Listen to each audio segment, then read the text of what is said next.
Это пульт 1897 года, друзья. Эх, люблю Россию, страна контрастов. Думаю, где молочка купить. А тут хоба! Вот обычный дворик. А рядом самая крупная узкоколейка в России. Все туту. Итак, включаем наш пламенный мотор. Заводим. А он уже готов. Ох, и в добрый путь.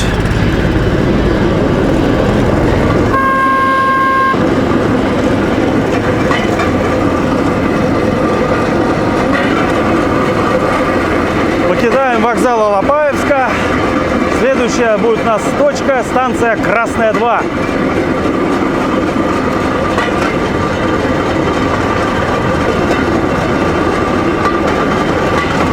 Сразу же попадаем на оживленный переезд. Нас тут все пропускают, люди наученные. Пугаем. Здрасте. И вот мы едем с вами по трехнитке. Крайне редкое явление для узкоколейки. Но здесь всего все только начинается. Это совмещенная колея узкоколейка и 1520. Вот уже сигналы станции Красная 2. Смотрите, даже маршрутный указатель есть. Просто невиданно для узкоколейки. Но перед тем, как на нее попасть, стрелки с централизацией. Ух, сейчас придется помучиться эту штуку перетаскивать. Так. Но это, с вашего позволения, останется за кадром. И вот мы уже находимся на боковом пути, который ведет в депо. И стрелка нам вдруг стала по маршруту. Ну что ж, не будем откладывать. И поехали дальше.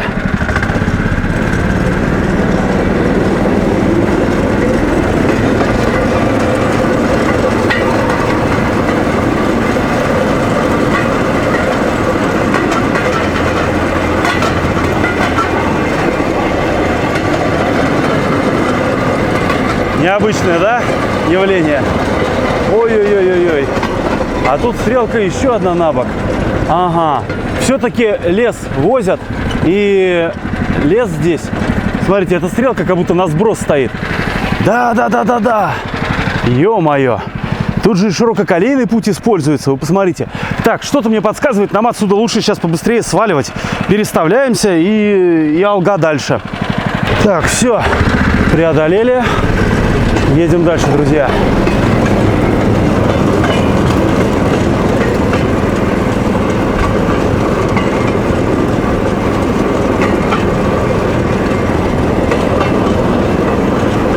Вообще, это единственная станция на узкоколейных дорогах, где мне доводилось видеть рабочую централизацию стрелок. Конечно, детские железные дороги, ну, тут не в счет. Вообще, на главном ходу Алапаевска до Калача применялась уникальная для узкоколеек технология. Светофоры, электрическая централизация стрелок, автотормоза на подвижном составе, широкая колея как будто. Да, это уже в прошлом, но отголоски-то еще остались. Здесь стоят светофоры с маршрутными указателями, на которых когда-то высвечивались буквы и цифры. А вон, посмотрите, целая консоль со светофорами. Ч3, выходной. Как раз он и ведет на перегон до депо. Собственно, здесь пути и широкой колеи, и узкой колеи. Все это пересекается. Вот такой длиннющий состав. Лесовозы возят здесь не такими сцепами, как мы уже раньше видели, а отдельными платформами. Вообще, здесь вот находится Алапаевский древообрабатывающий комбинат, на который по узкоколейке, собственно, лес доставляют. Также пути широкой колеи идут и на ширококолейную станцию Алапаевск. Они там, ну, мы отсюда это не увидим. А вон вдали видно здание дежурной подстанции. Оно же является и диспетчерской, откуда контролируется все движение по узкоколейке. Легальное, конечно же, движение. Дело в том, что поселки и деревни, которые узкоколейкой соединяют между собой с цивилизацией, ну, не совсем прям глушь умирающая. Живут люди, хозяйство ведут. Конечно же, используют узколейку в личных целях. Это породило огромное количество личных дрезин. Да, находясь в цивилизации, их не видно. Вот они дальше Синичихи на юг Колопаевску не ездят. Это мы одни такие. Но стоит мы отъедем чуть севернее, обязательно встретим. Главное, не на скорости в кривой. Ну вот оно, здание дежурной подстанции, она же диспетчерская. Все рабочее, все живое. Окна, стеклопакеты. Даже вывеску новую сделали. Цветочки висят. Господи, какая красота. Давайте попробуем туда как-нибудь зайти. Вдруг разрешат. Ну, пока нас не стали гнать санами, тряпками. Полюбуемся, что тут вокруг творится. Вон, видимо, резерв какой-то. Переводной механизм. И классика жанра. Скелет от ПВшки. Вагончик ПВ-40. Пассажирский вагон на 40 посадочных мест. Такие вот дела, ребятки. Так что сейчас пойдем попробуем познакомиться. Может, нам что интересное покажут. Ну, ребят, ответа нет. Видимо, очень заняты. Ну, или просто не хотят связываться непонятно с кем. Логично, бывает. Оп! Так что поедем дальше мы с вами, не зная о ситуации на перегонах. Есть там движение, нет. Ну, будем рассчитывать, короче, на нашу удачу. А дуракам, как известно, везет. А вон там, видите, уже тепловоз пошел. Мы там были совсем недавно. Везет реально дуракам. Ну, собственно, пути. Еще пути. Платформы. Мне так нравятся узкоколейные платформы. Прям как ширококолейные, только поменьше. И их там вон тоже целая вереница. А это красота. Это уже для вывоза заготовленного леса. Что туда тянутся вагоны. Круто, круто. Вообще, люблю я живые узкоколейки. Это свой особый вайб, своя атмосфера. И круто, когда это все продолжает использоваться. Ну все, помашем руке станции Красная 2.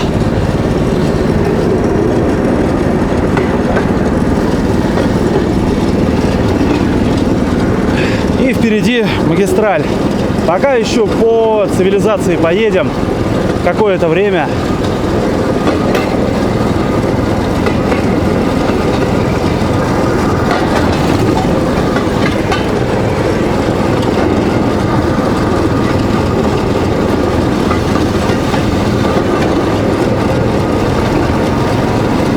Одну из 5-го пути, где 3-й непонятно, я подозреваю, мы на 1-м. Да, увидеть пульт, посмотреть что да как у нас, к сожалению, не вышло. Ну ладно, дело житейское.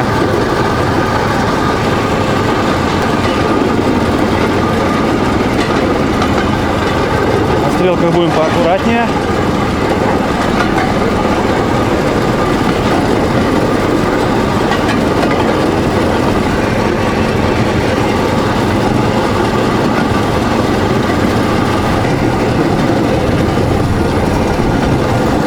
Да, флешбеки атакуют. 6 лет назад эти же габаритные ворота. Впереди неизвестность. Выезжали уже к вечеру. Да, сейчас хотя бы пораньше. Побольше времени у нас будет по светлу проехать. Докуда получится, не знаю, плана нет. Тоже древообрабатывающее производство.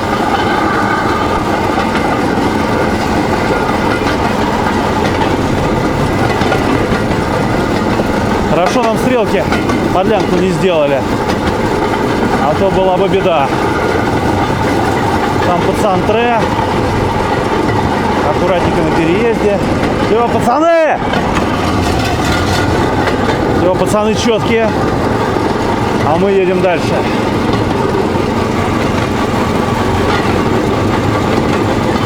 И вот она, граница станции. Это входной встречного направления. Даже головка пригласительного осталась. Вот такой красавец. Вот еще зеленая линза осталась.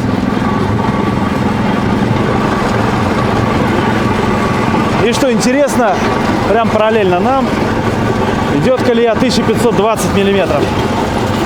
Да. Со своими светофорами. Все свое. И смотрите, все в лесу, все в кругляке. Понятно, чем живут эти места. Господи, лишь бы никого не встретить в кривой, а?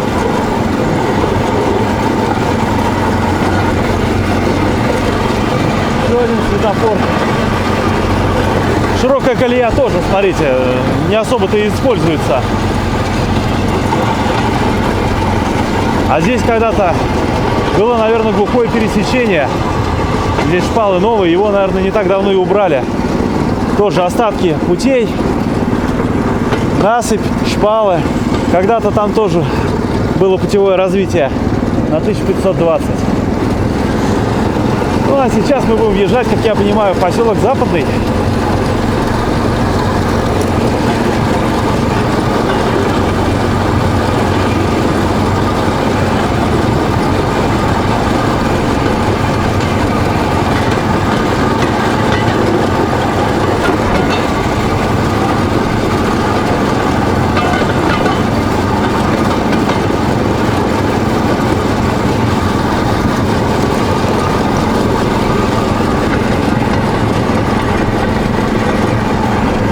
Сколько сена, а? Сейчас по такой жаре-то высохнет как следует.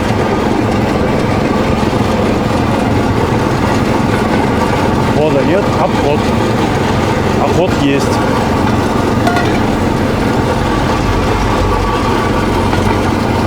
Ребят, давайте договоримся поступить, как мы с вами уже привыкли, по обкатанной технологии. Я вам буду снимать и показывать какие-то интересные вещи, какие-то фрагменты, ну что-то, что заслуживает вашего внимания. Красиво-то как. Урал.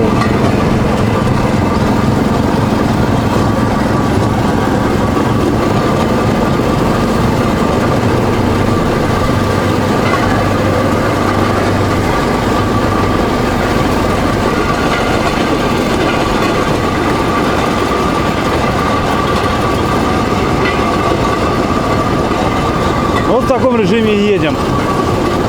Прямой газуем, кривой аккуратненько. Мало ли что. У хозяйства у кого-то досок-то сколько.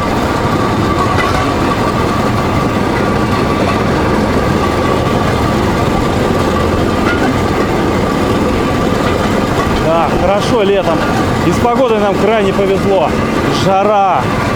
Да, жара это, наверное, плохо. Иногда нужны дожди. Но когда на кону самая крупная узкоколейка страны, хочется проехать, знаете, чтобы ветерок обдувал. Вот как сейчас.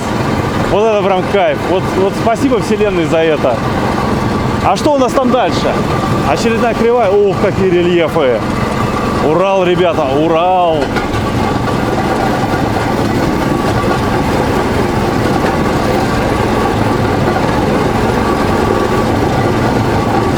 Вот даже ощущение скорости на этой дороге не такое. Вот вроде как бы это так еле едем. Тем временем двадцатка. Двадцатка, ребята. А мы как будто и не едем.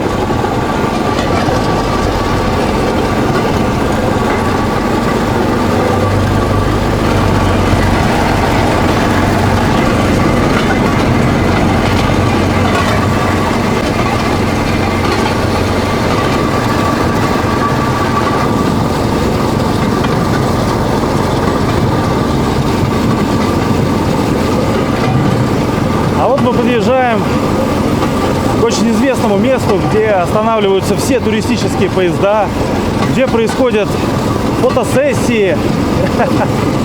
Это путепровод. Это путепровод, по которому проходит однопутная электрифицированная линия широкой колеи Нижний Тагил, Алапаевск. Вот мы недавно были в Тагиле и в Алапаевске, а доехать из одного города в другой можно вот как раз по этой ветке. Давайте мы тормознем, посмотрим, что тут происходит. Только сначала проедем, как-то так встанем, чтобы было нас видно. Ну вот как-то так. Жечь не будем топлива. Естественно, пойдем посмотрим на это, на все со стороны. Мы незадолго до этого проезжали рамку габаритных ворот, такая же, как на выходе с Красной 2. Я ее не стал показывать, все одно и то же. И вот так вот дрезина вписывается в габарит. Мост типичный, ничем особо не примечательный, небольшой. Давайте на широкую колею глянем тогда уж. Я эту ветку никогда не видел своими глазами. Многие из вас, думаю, тоже. Оп. Ну да, типичная электрифицированная однопутка на дереве, ребят. Шпала-то деревянная. Романтик это значит тыдых-тыдых, тыдых-тыдых. Вот это что значит. Так, а здесь какая-то херня. Что-то крышка откинута. Фу-фу-фу. Кто-то набезобразничал. Ладно, поехали дальше.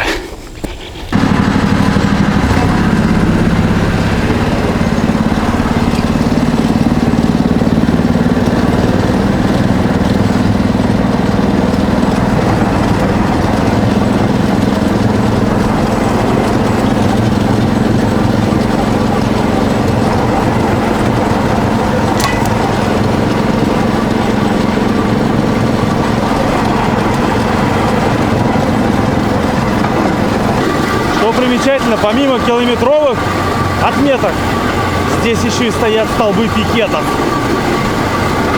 Взрыв мозга, друзья. Нигде на нормальной, не детской поколейной железной дороге я такого не видел. Только здесь. В принципе, комфортная скорость в районе 40. Как-то быстрее газовать смысла особого нет. Приятно обдувает ветер. Ребята, кайф! Мечта сбылась! Здорово же! Лес прекрасный, полоса отвода широкая. Все хорошо.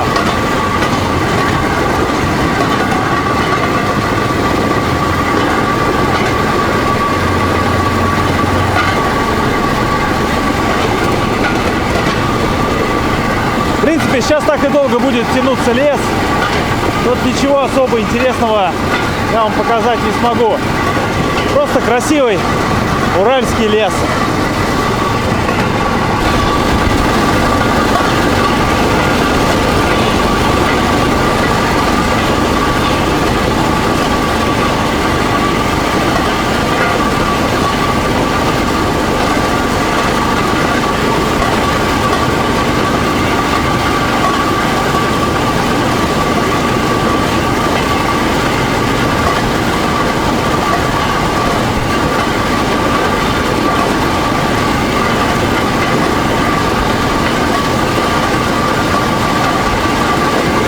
Как меня предупреждали катающиеся здесь ребята, с 17 по 25 километр, а мы сейчас на 19 заехали, стыки такое себе. Ну вот я еду, чувствую, да. Давайте посмотрим, что это такое плохой стык. Плохие не в том смысле, что они как-то расшитые, а в износе рельса, видите, он расплющен в этих местах. И, соответственно, здесь наблюдается небольшая просадка. Вот я даже рукой чувствую, что сюда как в ямку идет. Вот это значит плохие стыки. И чем они плохие? Да тем, что колеса сильнее изнашиваются. И если груженная пионерка на скорости будет ездить по таким стыкам, ну, на колесах, на поверхности катания могут возникать дефекты, всякие вмятины, там, вплоть до трещин. Поэтому, да, сейчас поедем поаккуратнее, помедленнее, а вы сможете насладиться тем самым железнодорожным звуком.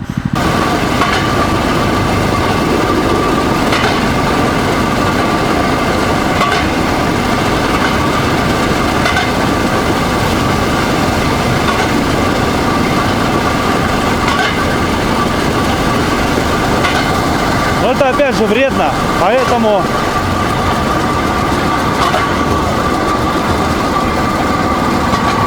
помедленнее поедем. Благо здесь есть на что полюбоваться. Лес. А здесь, видимо, зимник проходит. Видите, деревяки накиданы, доски. Вот, в самую топь так закидывают. И видны следы. Привет! Ребята, запах криозота пьянящий. Класс.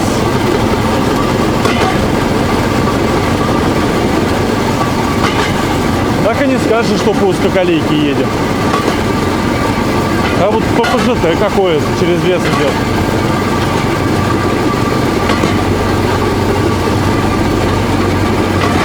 Вот так вот едем. Лес, лес, лес. И тут внезапно появляется целое поле. Причем не заросшее, не запущенное поле, а вполне себе возделанное. А это Верхний Синечихинский пруд. Мы въезжаем в деревню Тимошино. Это мы еще в цивилизации, друзья. Трактор какой-то там сзади, приспособый.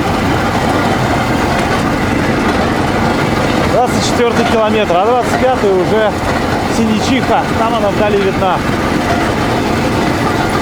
Вполне себе город.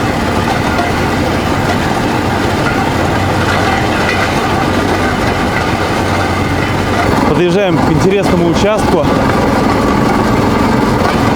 С обеих сторон вода. Там уже больше на болотце на какой-то похоже. И вот мы на такой насыпи едем.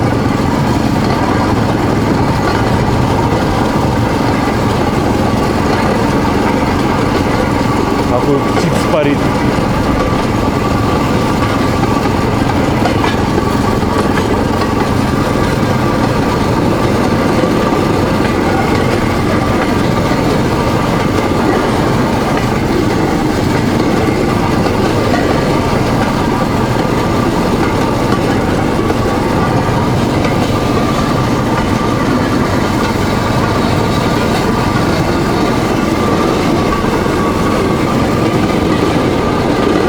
А узкоколейка вновь ныряет в зелень. И вот внезапно, ребят, совсем нетипичная для Алапаевской узкоколейки. Мини-завал. Вот уж, честно говоря, что не ожидал увидеть, так это этого. Ну, благо деревце не вот прям большое. Сейчас поработаем топориком, и все у нас получится.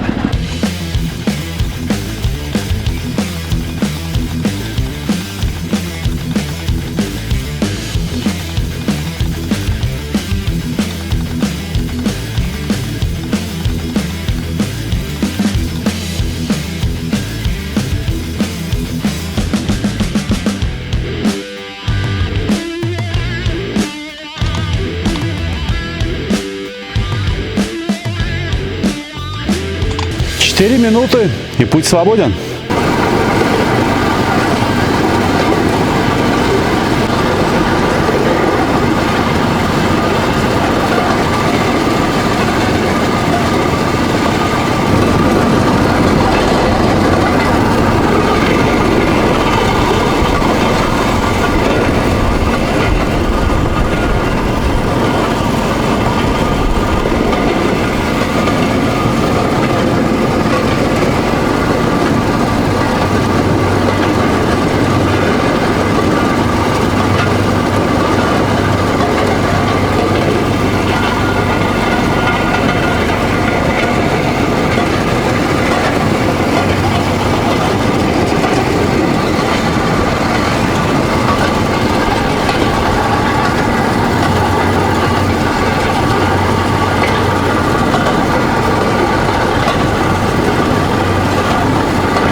Станция Синичиха.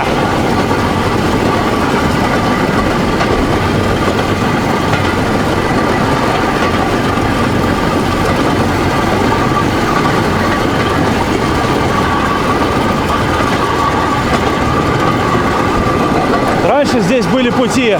Вон там видно на консоли светофоры. Боком на нас смотрят.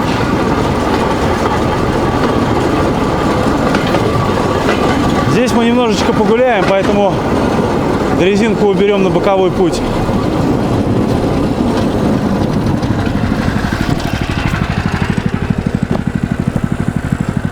А, тут вот так вот сделано. Ну, значит, не уберем. Или уберем.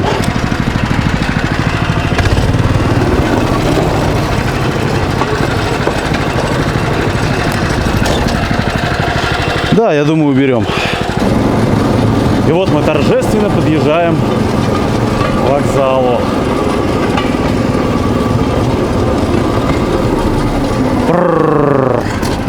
Прям в корыте встали между платформ.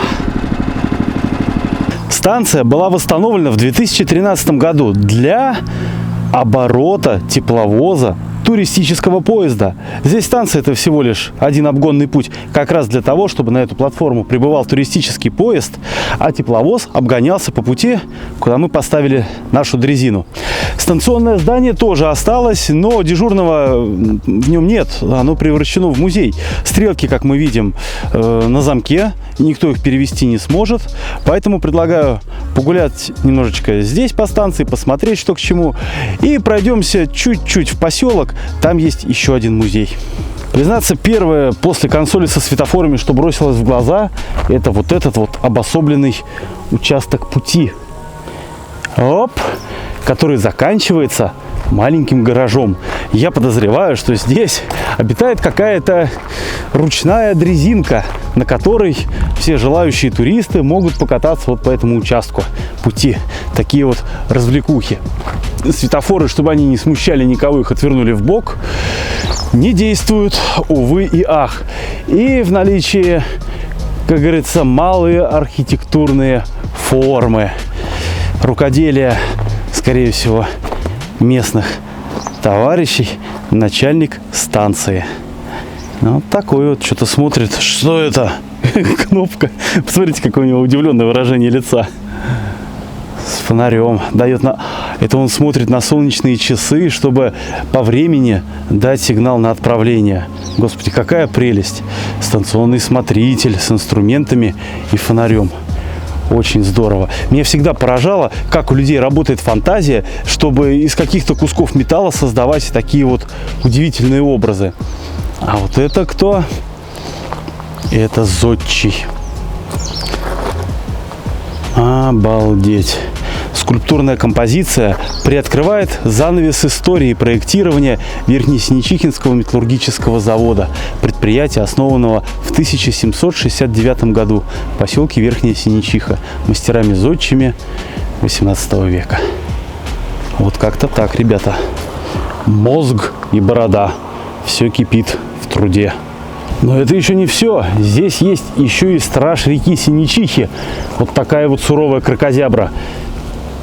Говорят, кто плохо себя ведет, тому она яйцем клац-клац. Бойтесь, ребята. Двое. Чисто теоретически это можно подтянуть на ЛГБТ-пропаганду.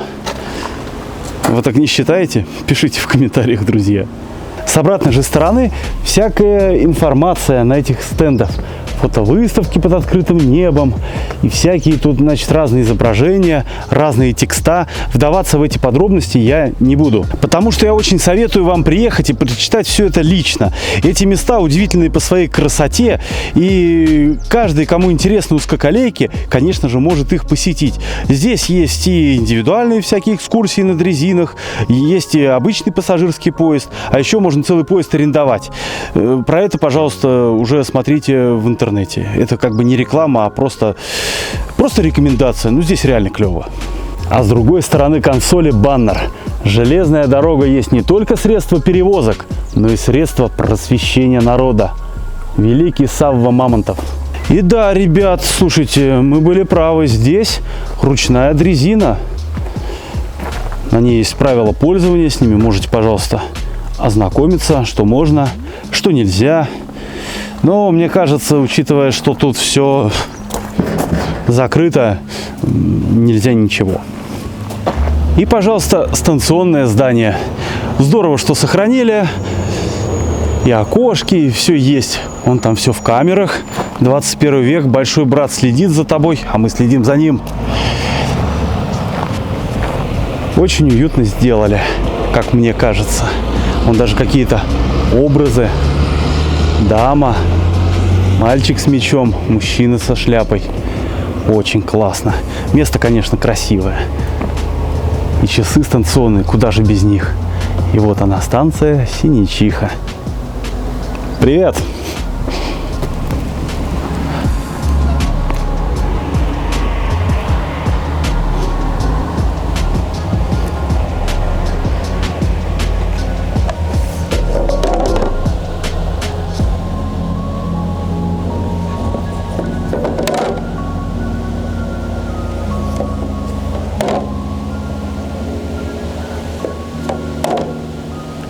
А дальше сами.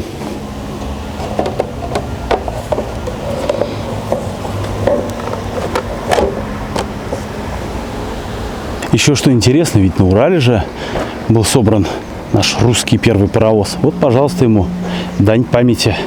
Такая вот штукенция, куда, наверное, можно и присесть при желании. Как считаете?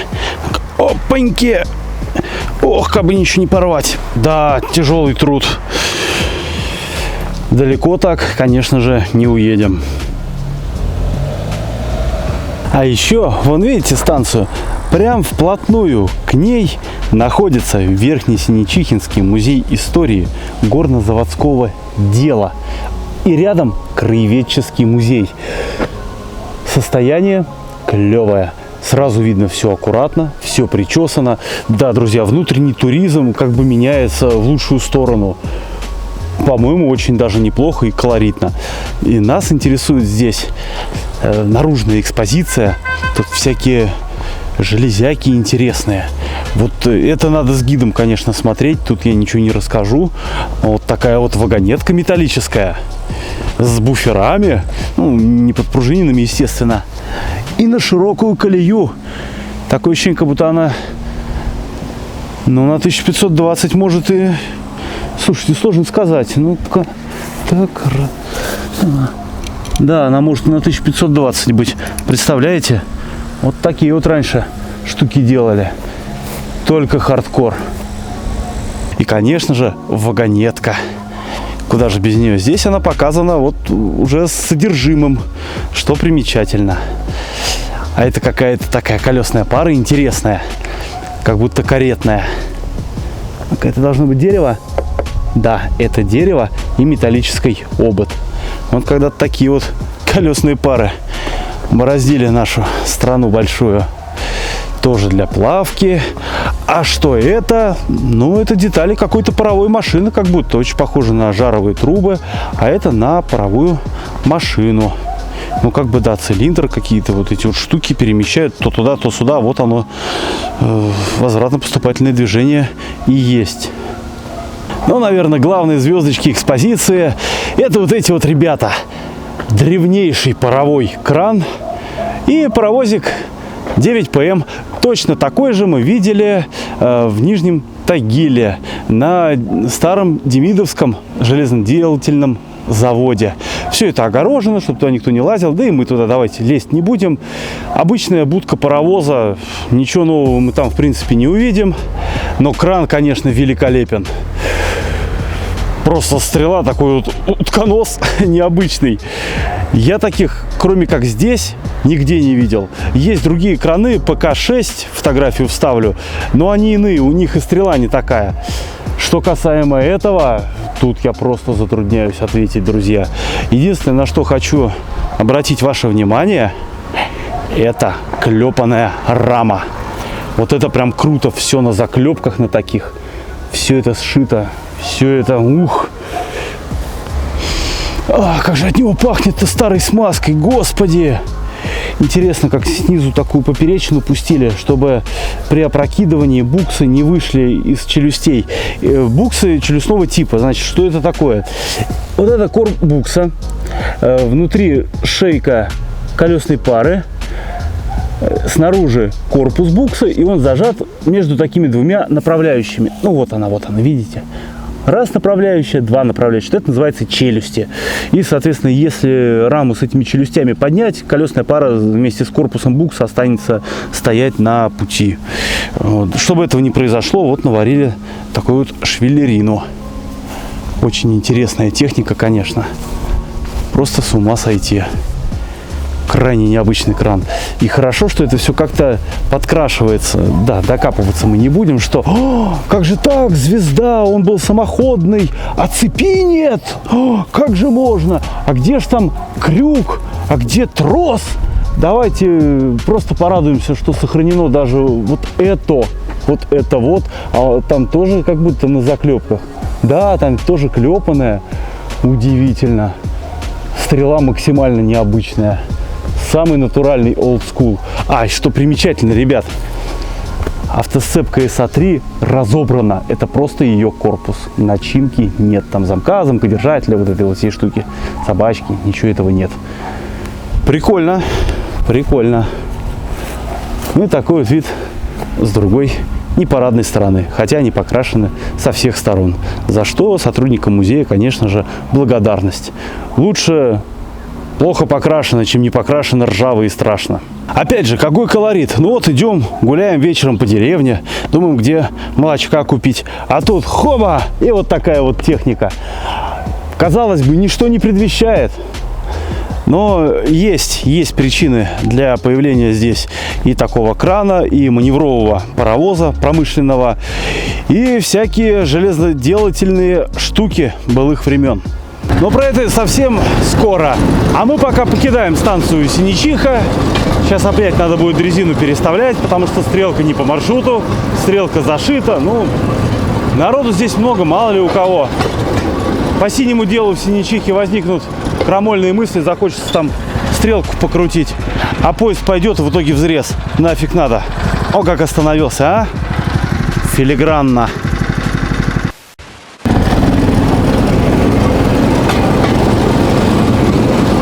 Пока, Синичиха.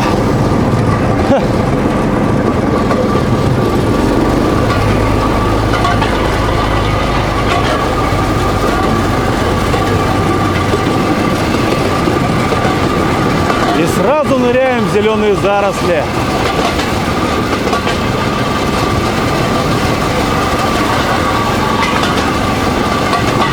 Вот, наверное, первый гаражик для пионерки.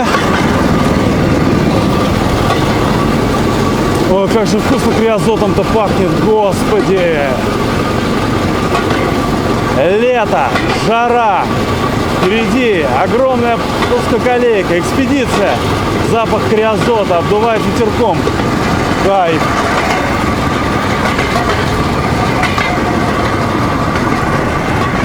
Единственное, что может опечалить, это то, что от металлургии здесь остались только жалкие следы на заводе.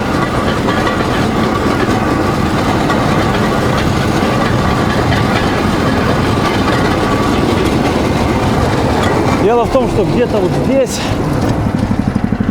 вот здесь было знаменитое глухое пересечение на Алапаевской узкоколейке.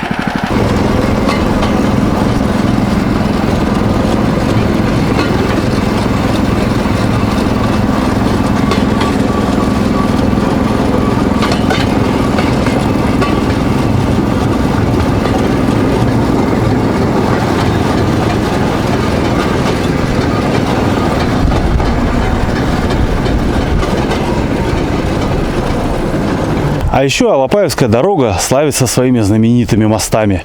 Нигде вы не увидите таких мощных мостов, как здесь. Ну или на Каринской. Вот сейчас мы находимся на мосту через речку Синичиха. Вот она течет такая небольшая. Но из-за особенностей рельефа мост выглядит как-то вот так вот. Эти огромные опоры, эти мощные балки. И все это сделано из бруса. Вот такого 150-ка. Мелких деревяшек здесь нет. Выглядит это сверхнадежно. Блин, хотя очко вот так стоять. Но вот вы посмотрите, какие мощные металлоконструкции. И вот мы на двух продольных балках. Просто шикарно. Ну а здесь вид на остатки прошлого, остатки металлургии.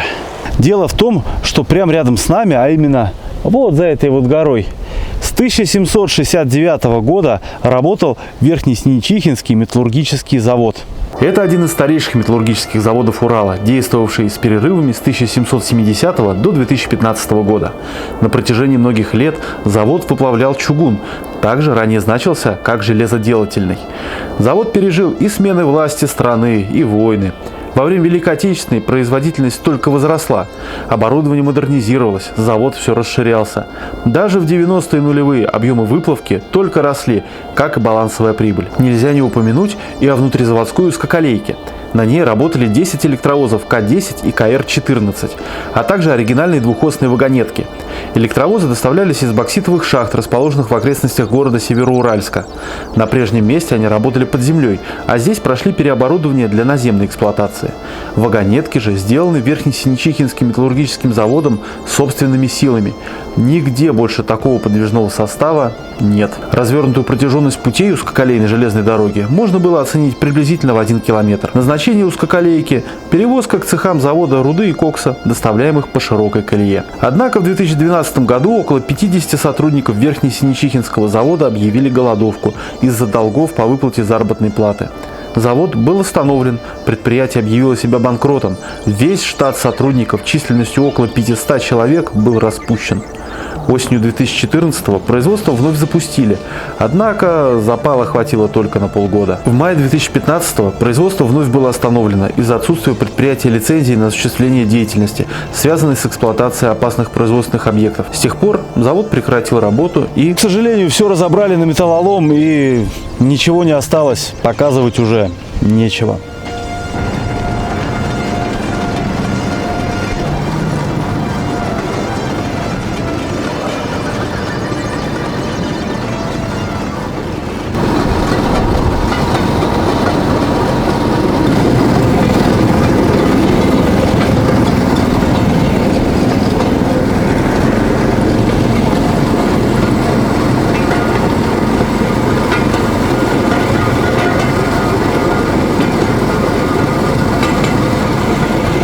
А мы сейчас находимся на перегоне Синечиха-Угольная. Угольная – это достаточно крупная станция, промышленная. Вон какой путепровод, посмотрите. Как интересно. Трубы тут над нами. Сейчас мы едем по промышленной части, по захолустью. Очень скоро доедем и до жилой застройки. Но вначале нам надо будет заехать на заправку. Ох, какой мерен, боже мой. Красавец.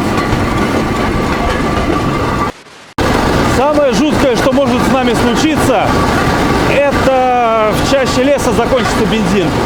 Причем закончится не в баке, а вообще. Так вот, чтобы этого не произошло, как я показал, взял 2 канистры, но они не полные. И вот последняя возможность их пополнить вот здесь.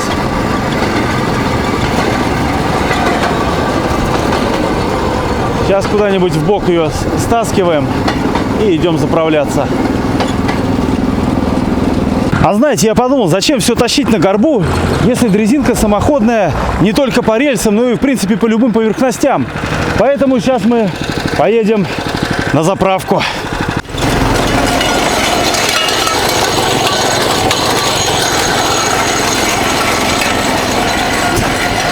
Как-то так. Так, 92-й есть. Милая, нам туда. Ну, как-то так это выглядит, ребята. С одной стороны там машинка, с другой дрезинка. Заправочка полным ходом.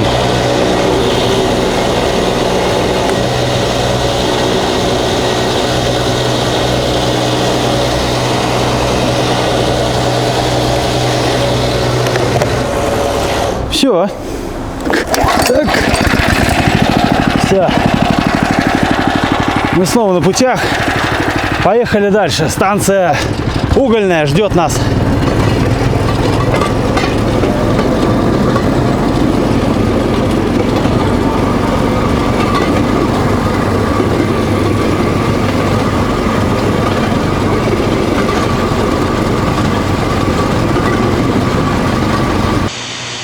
И вот внезапно, ребят, мы приехали к пассажирской платформе.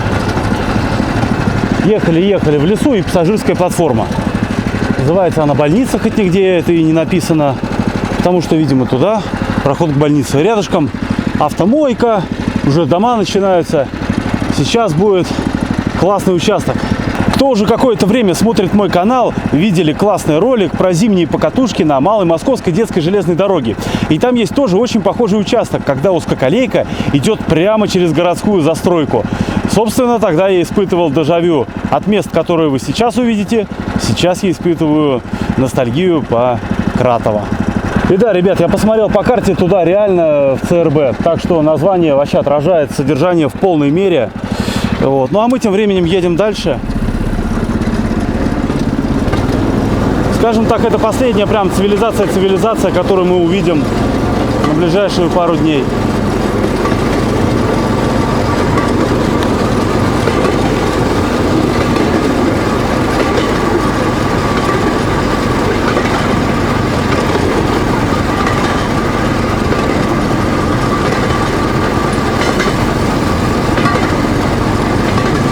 На всякий случай.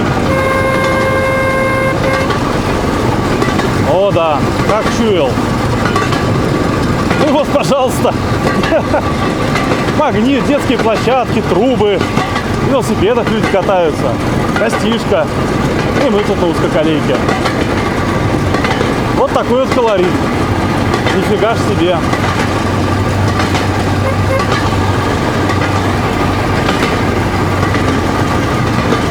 Детская площадка какая классная. Да, прикольно здесь сделали. Тоже домик причесали, садненьком отбили. Хотя бы смотрится симпатично. Вид-то какой с окон, а? И, конечно же, старые добрые панельки.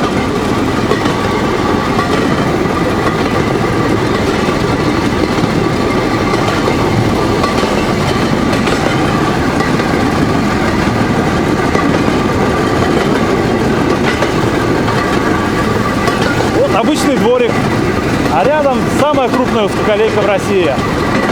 Эх, люблю Россию, страна контрастов.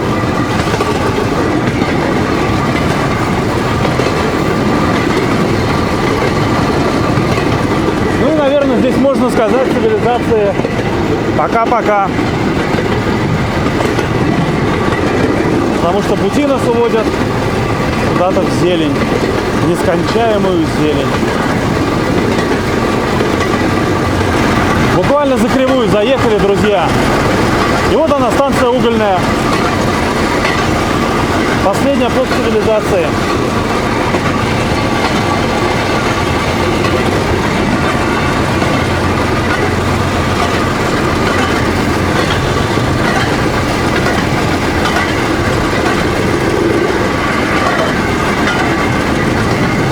Одной переезд.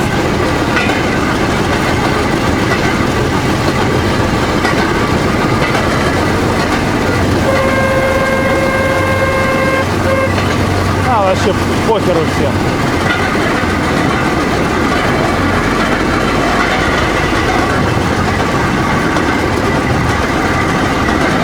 И вот она, станция Угольная, друзья. Крупная промышленная станция. Сколько здесь вагонов стоит, а? Ну, посмотрите, нескончаемое количество. А на них свежая древесина, потому что добыча производится. И да, здесь нет ни одного сцепа. Только такие вот вагоны-платформы.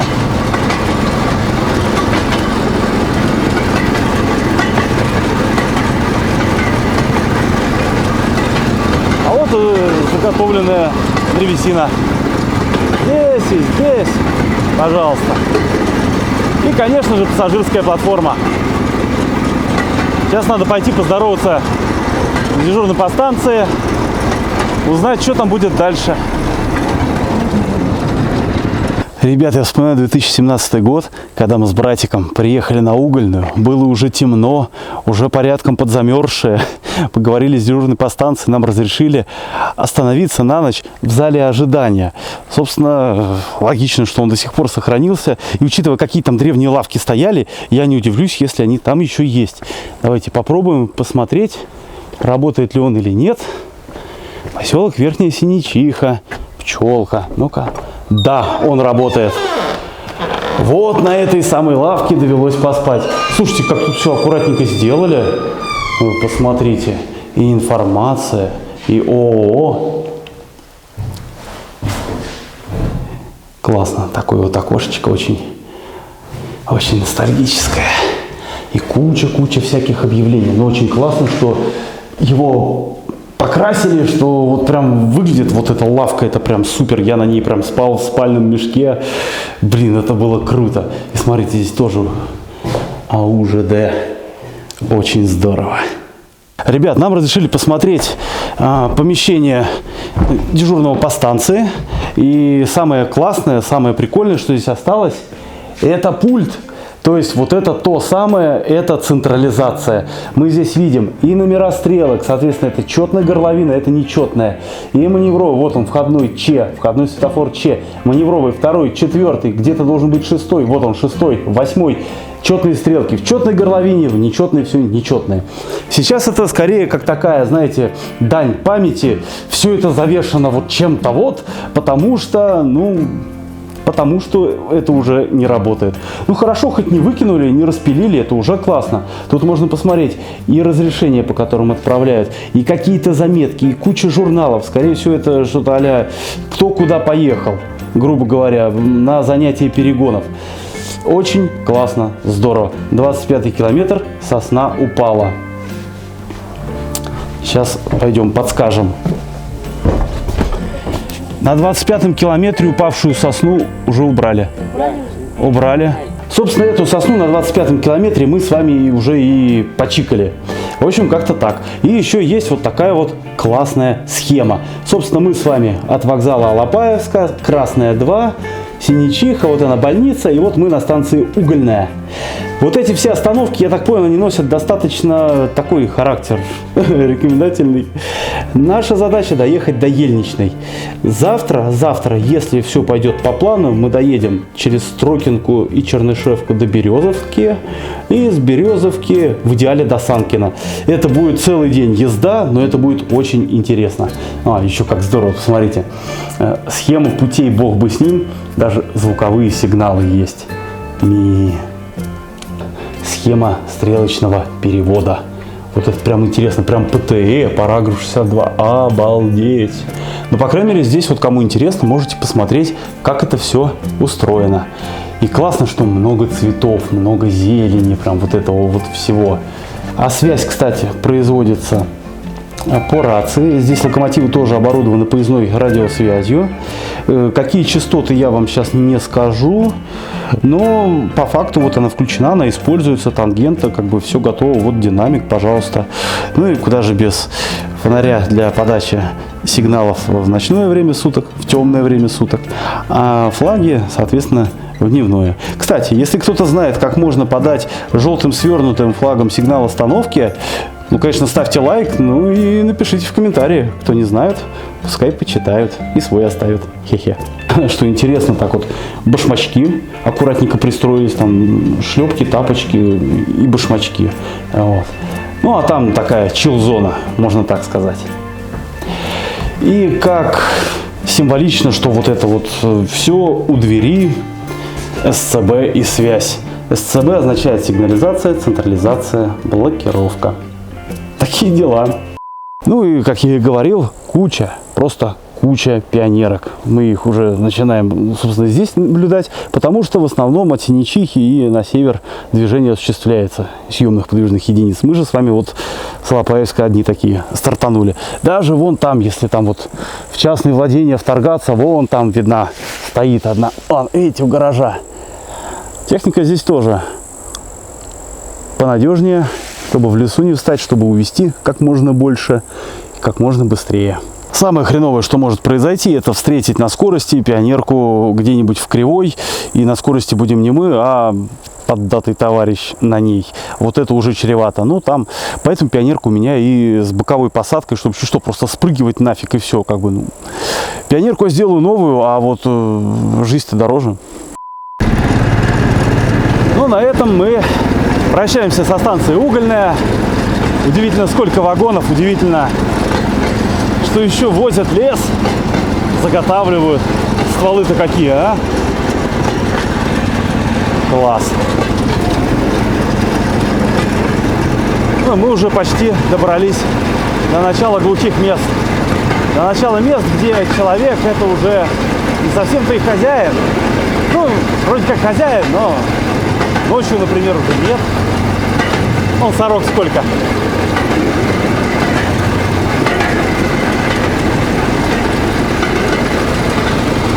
А рядом парковка и какое-то предприятие. Флаги вон висят. Что примечательно, стрелки еще электропривод имеют. Неужто их курбелем переводят? А такие ворота своеобразные в глушь начинаются вот от этого бокового пути. Сейчас доедем, и я вам покажу. И с этим светофором мы прощаемся со станцией Угольная.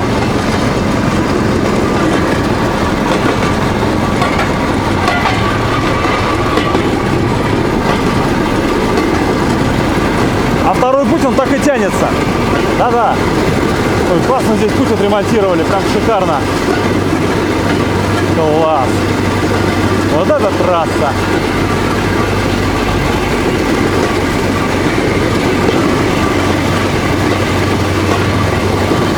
Вообще не чувствуется.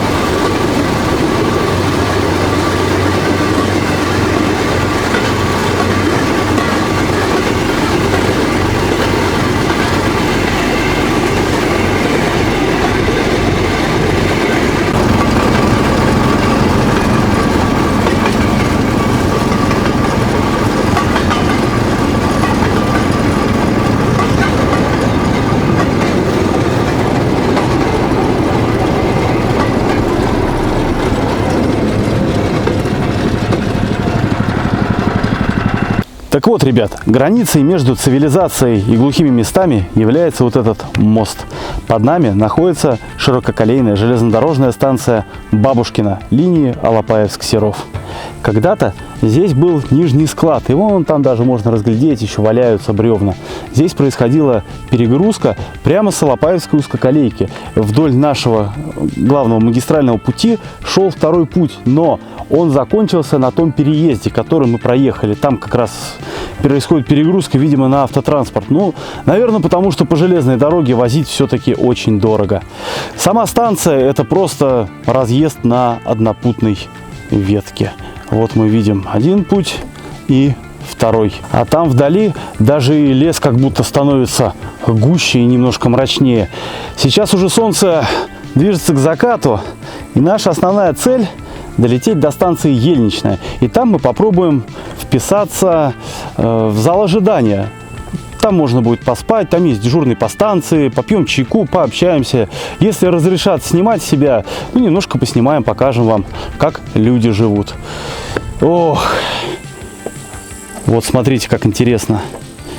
Узкая колея над широкой.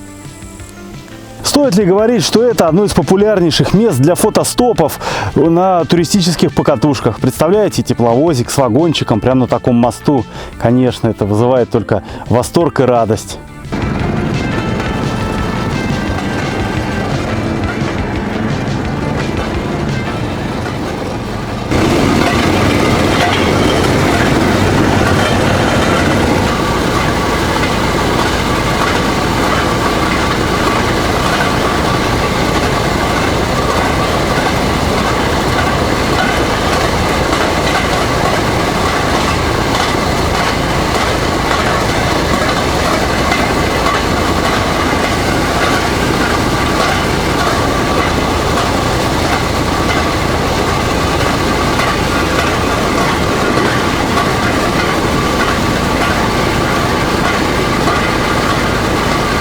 А ведь когда-то между Угольной и Ельничной были поселки Осиновка, Сагра, Рублиха. От них сейчас уже ничего не осталось, они давно выселены. Только пустой перегон.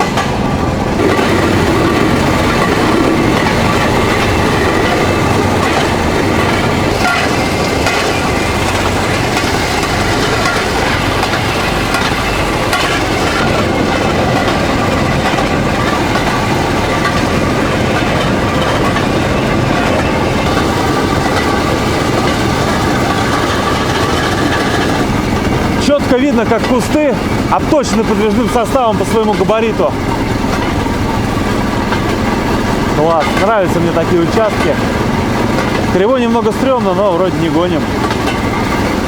Прям вот видно, вот прям класс. Кузовом обтерты ветки. А там впереди, похоже, болотце.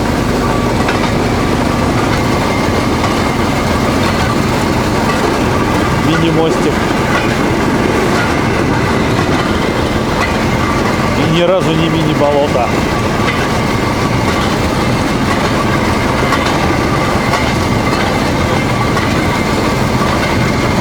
Деревья падают, поворачивают корни. Поэтому такой вид.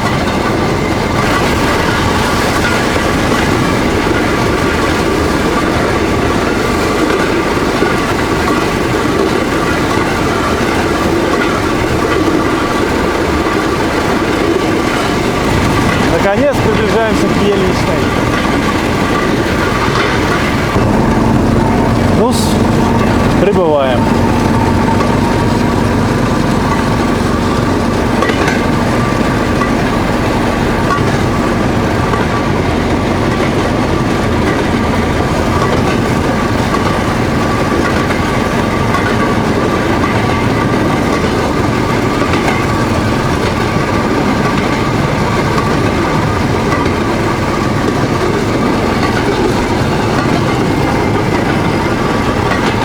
Стрелка на бок, куда нам и надо. Станции.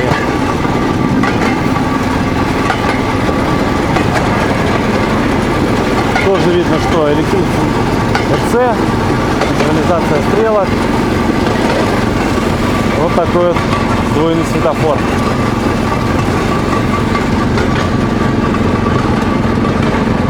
Первый, второй, ну и там, видимо, третий путь.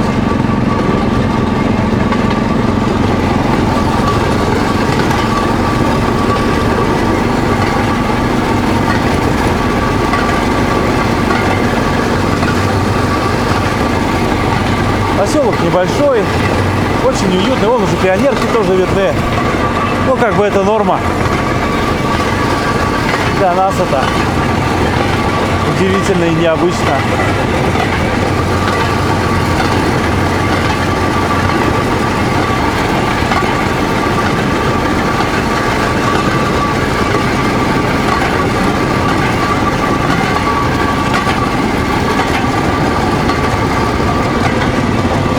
Станция. Памятник со свежим венком. Здравствуй, Ельничная, уголок Москвы. О как! Ну, собственно, друзья, доехали до уголка Москвы. Сейчас снимаем пионерку и поставим ее вот тут рядышком. Да пойдем на поклон. Ну, поселок Ельничная. Первый поселок из относительно глухих мест, который мы можем посетить. И сразу бросается в глаза антураж какого-то вот уюта. Присмотритесь вот к станции, к этому зданию вокзала. Как здесь все аккуратненько сделано. Дерево, оно вроде уже не новое, и краска подоблупляется. Но как-то вот оно по-свойски, что ли. А цветы на окнах. Да красота. Предлагаю немного прогуляться. Все равно нам сейчас делать нечего. В Ельничной мы остаемся на ночевку, потому что нам больше негде. А здесь какая-никакая цивилизация. Дрезинку запретили ставить к вокзалу, не положено. Порядки поменялись, все стало строже.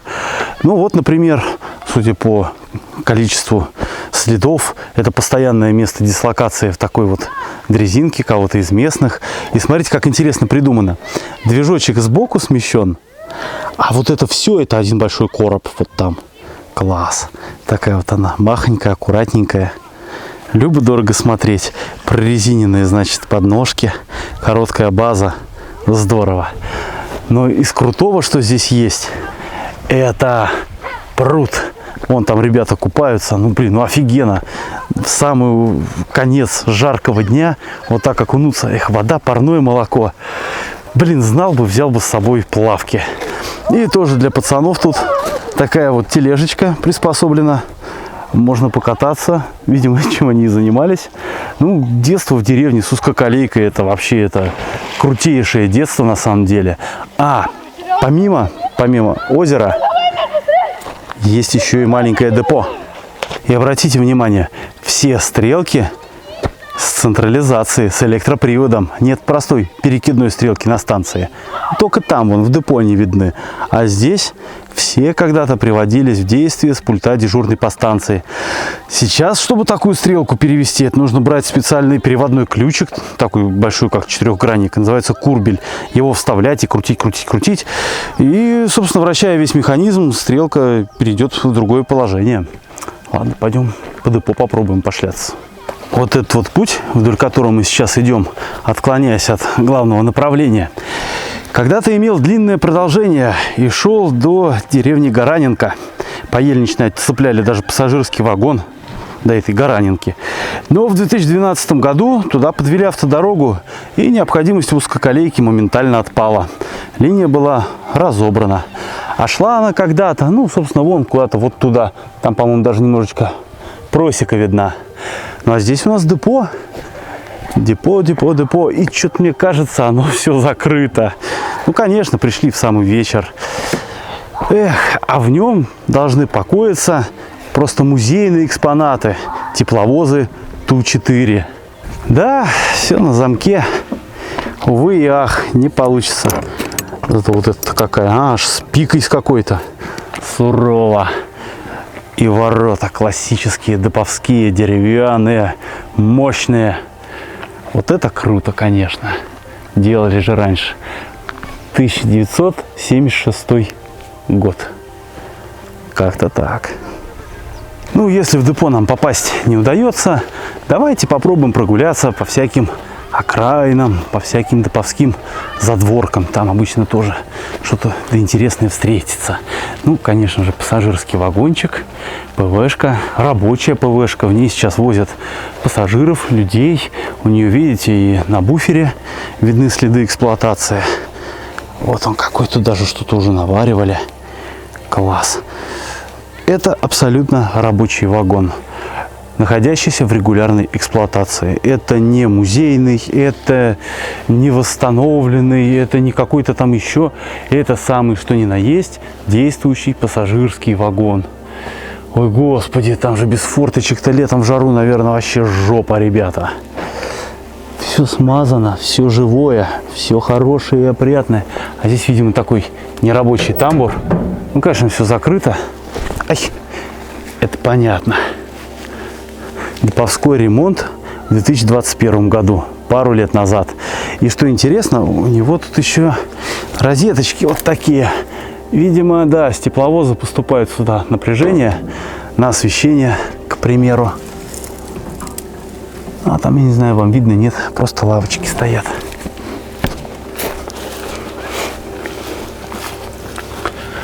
Давайте вот так вот, может, получится увидеть. А рядом же стоят платформы для ремонта пути. Причем, как же мне нравятся вот эти мини-ширококолейные платформы, а? Какая же она красавица. И на ней, собственно, сыпучие грузы, щебень, который, как мы видели, используется для подсыпки верхнего строения пути. А следом же идут уже пропитанные, свежепропитанные криозотом шпалы.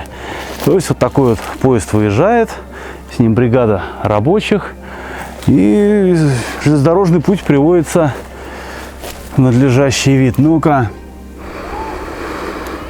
О, криозот. Прям свежий такой матерый криозот. Да, конечно, увлекаться нюханием криозота я не советую. Все-таки это такая химически чертовская ядовитая штуковина, поэтому лучше не увлекаться. Да. И даже на дачу куда-то там шпалы с криозотом сваливать для аромата не стоит. Это чревато и заболеваниями, и порчей почвы. Ну а дальше стоят тут обычные лесовозные платформы.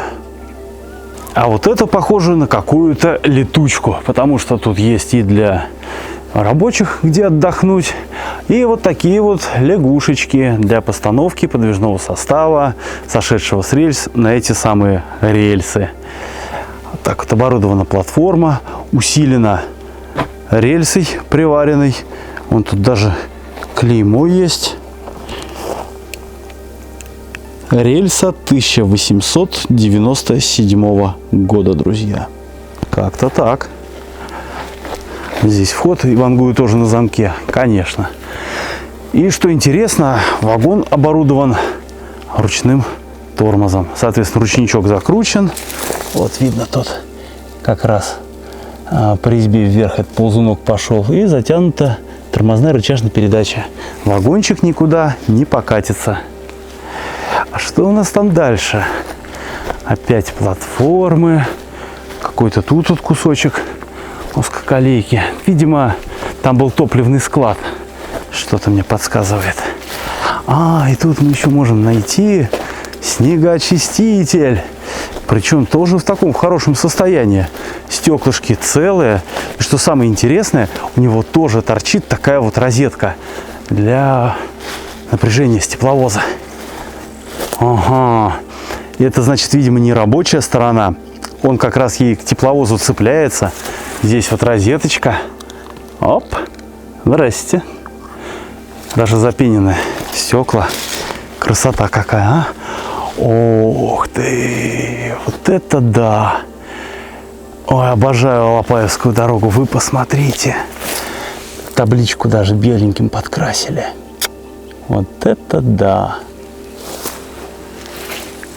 Конечно, в него нам не попасть, но, ребят, что мы с вами не видели в снегоочистителе? Уже сколько раз все это рассмотрено.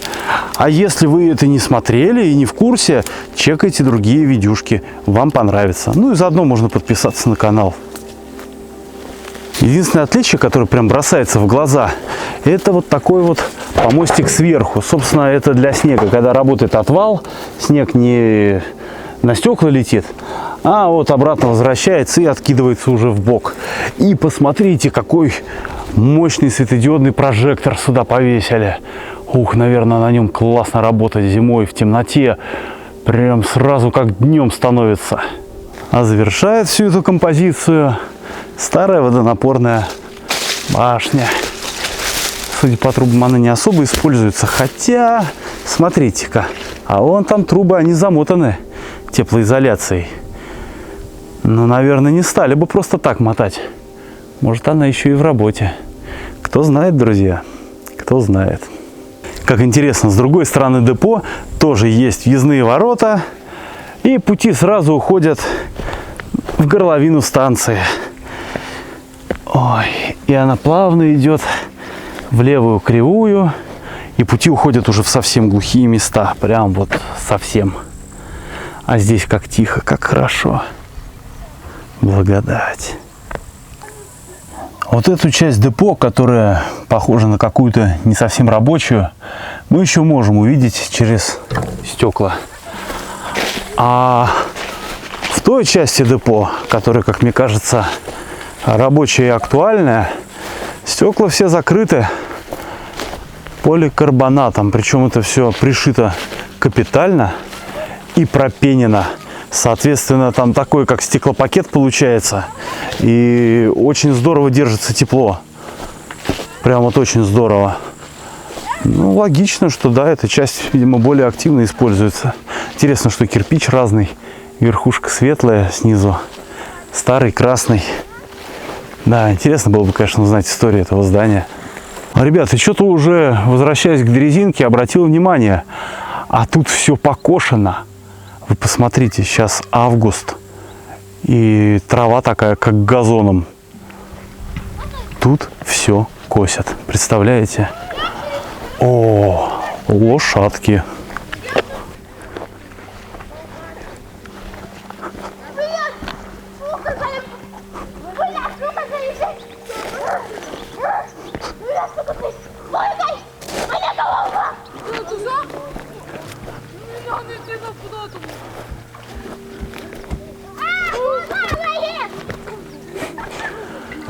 Лошадка пришла на водопой, а мы ее спугнули.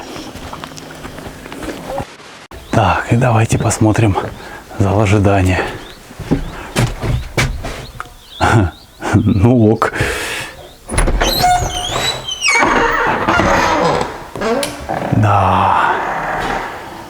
Ох, дверку, наверное, лучше оставить открытой. Здесь как-то свежо и прохладно.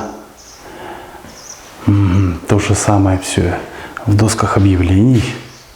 Вся информация, касса. Зачем-то парты сюда принесли. И такие вот лавочки. Тоже есть одна такая олдскульная, старенькая. Тоже, кстати, с надписью АУЖД. Так что, друзья, буду надеяться, что удастся нормально договориться. И сегодня ночь провести здесь будет очень удобно. Как раз вот на такой лавочке в спальнике поспать. Вообще отличное дело. И что самое интересное, дрезинка-то вот она, прямо на глазах. Очень удобно и здорово. Там ругань происходит, как будто обвиняют. Говорит, наворовал. Откуда? Да не наворовал, я у себя копал. Эта тележка, оказывается, не ребятам кататься. Это ее, видимо, кто-то прихватизировал. А там рядом с ней немножечко металлолом было. Да, ну как на самокате. Вот дает.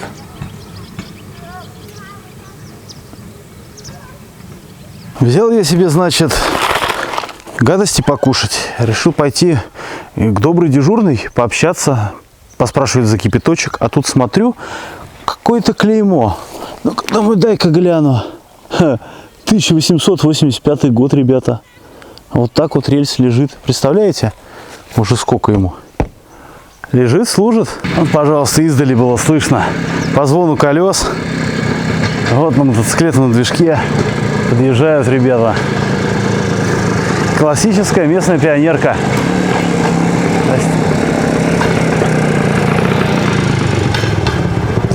Как-то так здесь все и происходит. Ну а мы заселяемся в наш отель 0 звезд. Хотя, справедливости ради, здесь, если пойдет дождь, не зальет, медведь не загрызет, есть горизонтальная поверхность и даже стол. То есть мы сейчас будем с вами ужинать. Тоже такая новинка этой поездки. На ночь резинку, я ее особо нигде не оставлял, кроме гаража. Вот так вот я ее упаковал. Так она и будет ночевать. А мы с вами плавно идем ужинать. Ребят, пользуясь случаем, давайте покажу вам свой скромный стол на ужин. Да, съедено будет, конечно же, не все, но, знаете, лучше разложиться как царь и выбирать. Значит, турист я настолько крутой, что я не взял с собой кружку. Ну, ничего страшного, есть маленький чайничек, вот я туда залил где-то 0,7 литра, сейчас я его вскипячу, туда пакетик чаю и прямо из горла как бы чаечек и будем попивать. Стесняться тут как бы некого, я здесь один. Булочки круглые, какая-то неизвестная лапша запаривается. Ну, а также взял на перекусы хлеб, паштет. Взял такие вот батончики без сахара, типа протеин. Ну, по составу более-менее ничего. Да, вот белок. Ну и чисто побаловать себя, это ананасы. И зачем-то такую огромную банку персиков. Да. Ну ладно, что-то из этого скушаем. Так что приятного мне аппетита. Вам, я надеюсь, тоже, потому что такие видюшки очень здорово смотреть, когда что-то хомячишь.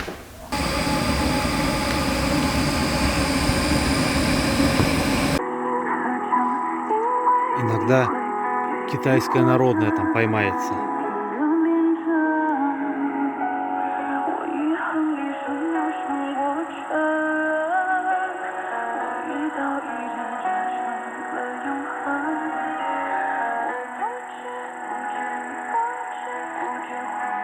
Нет, ничего не будет происходить, просто вид под песню.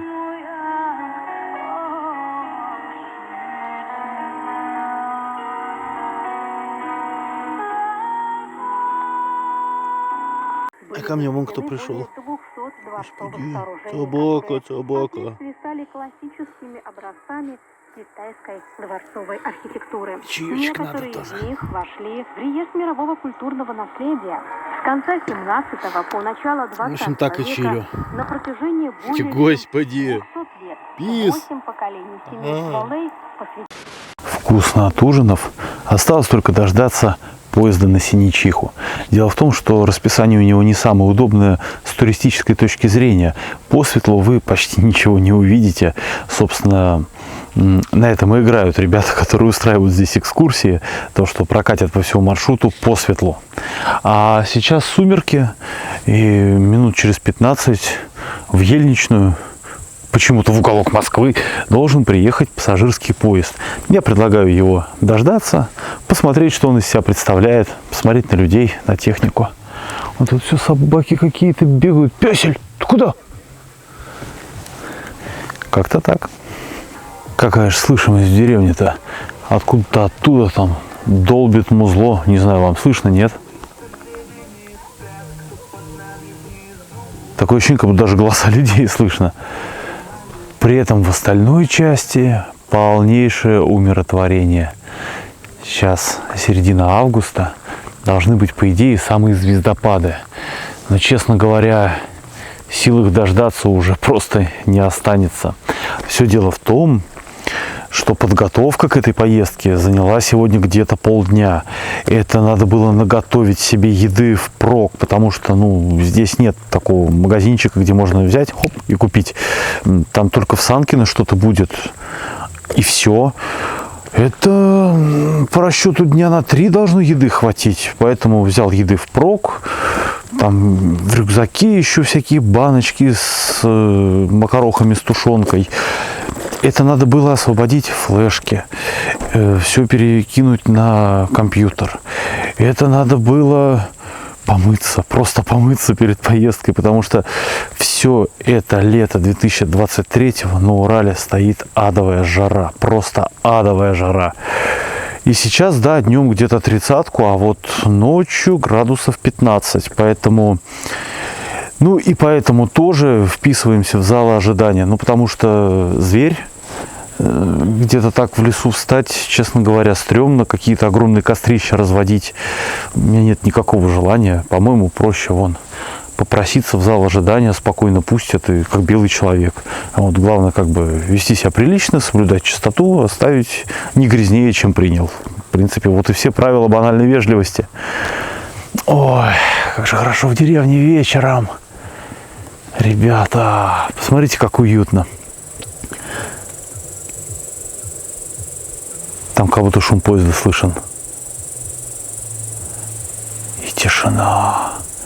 Какая красота, друзья.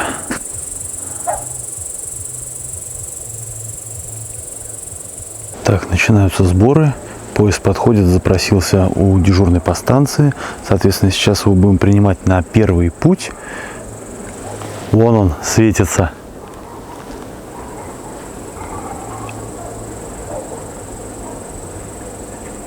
Обалдеть. Такое неожиданное движение. Там бабушка дежурная причесывается, наводит марафет, чтобы встретить поезд во всей красе.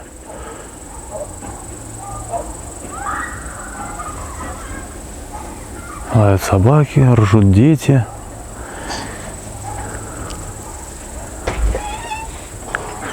И сейчас на пустынной станции начинается какое-то движение. Жизнь. Ребят, пока прибывает поезд, интересная особенность. Согласно ПТЭ, по крайней мере на ширококолейных железных дорогах, нечетное направление считается с севера на юг и с востока на запад. А здесь же почему-то наоборот. Казалось бы, с Алапаевска на Синичиху поезд идет на север, но он при этом единичка. Наверное, потому что основная и главная станция – это Алапаевск, и с нее должен идти только номер 1. Итак, прибытие.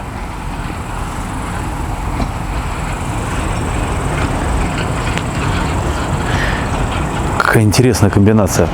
Прожектор – это значит дальний, а ближний – это только на буферных. Правильно, тепловоз новый, все работает.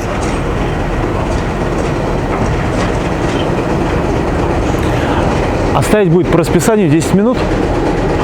Спасибо.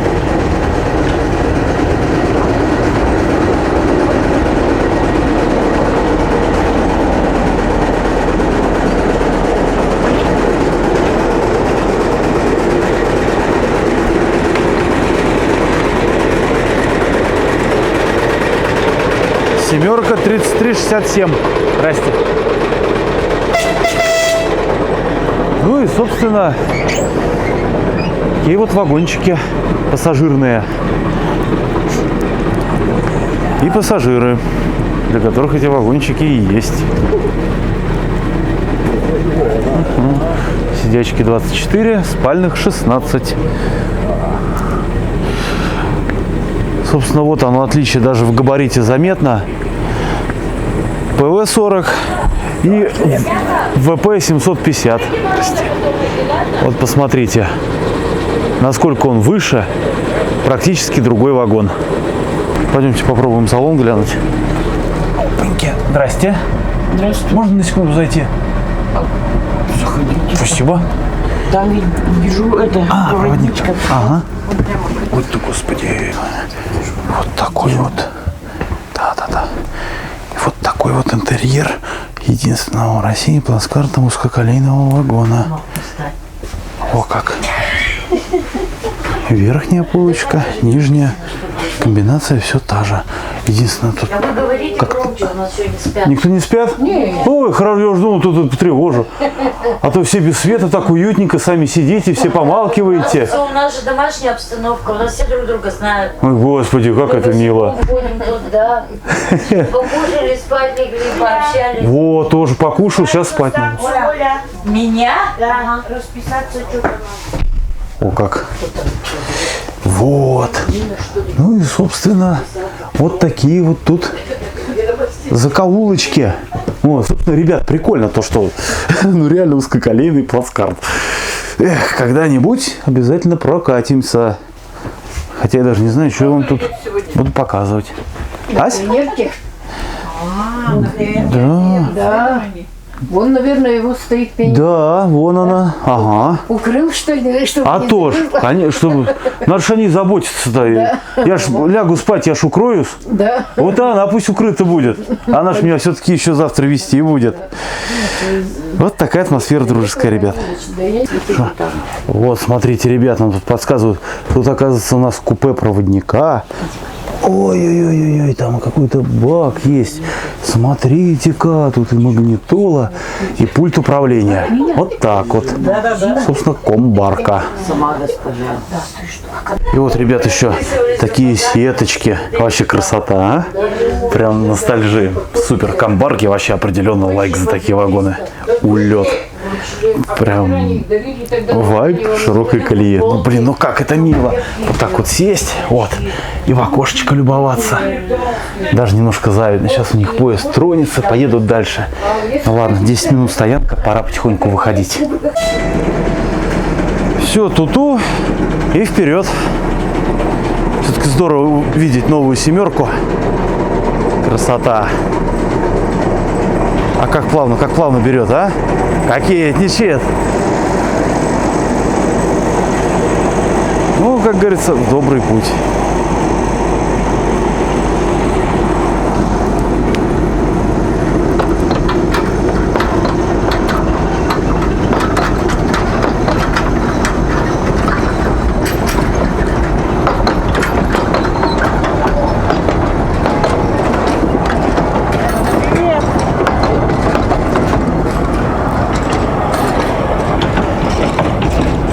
Кстати, классно придумано с отражателями. В общем, людям доброго пути, а нам спокойной ночи.